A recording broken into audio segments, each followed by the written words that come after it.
قطر کې د افغانستان سفارت، قطر کې د پښتو ادبي کاروان او د قطر اسلامي فرهنګي مرکز لخوا د شمشاد ټلویزیون هغه هڅې د افغانانو د کلتور، د پښتنو د ستونزو د برسېره کولو او د اسلامي ارزښتونو د ساتلو په لړ کې کړي دي وستایل شو. قطر کې د افغانستان سفارت مستشار ښاغلي ډاکټر محمد قاسم وویل چې شمشاد ټلویزیون د افغانانو تاریخ د ساتلو او د کلتور د بډاینې لار کې تل هڅه کړې او رښتینی افغاني کلتور یې نړۍ ګوټ ګوټ ته رسولی او دا ویاړ هم شمشاد ټلویزیون ته ور په برخه شو چې د لومړي ځل لپاره یو افغاني ټلویزیون په قطر کې د میشتو افغانانو د ژوند او حال پوښتنه کوي.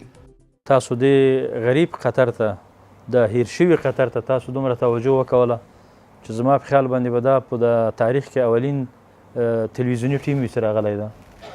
او د دې افغانانو د حالاتو نه او د دوی د ژوند نه او د دوی د کارونو نه یو تصویر جوړ کړی. دا ډیر د قدر وړ ده او واقعا هم دغه اعتبار او کریډټ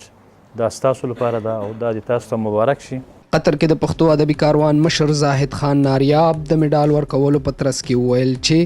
شمشاد ټلویزیون تل د لروبر پښتنو د یووالي او د پښتو ادب او کلتور د پرمختګ په لار کې تر هر چا زیات کار کړی او یوازینی ټلویزیوني چینل دی چې د رښتیني پښتني کلتور انځور یې په خپله شیشه وړاندې کړی. زما دا خیال دی چې که په حاضر وخت کې کچا د پښتو روایت ژوندی ساتلی دی، کچا د پښتو کلتور د پرمختګ دپاره یو هڅه کړې ده، یو کوشش یې کړی دی، کچا د پښتو د ادب د ترقۍ دپاره څه ګام پورته کړی دی، نو هغه زه ګڼم چې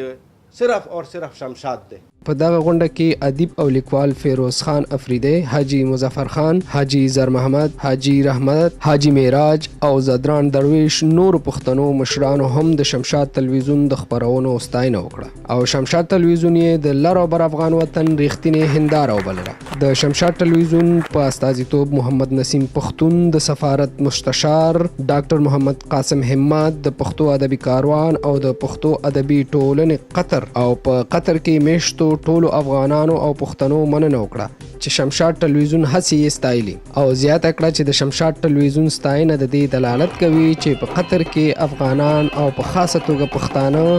د خپلې ژبې، کلتور او ادب سره بې کچه مینه لري.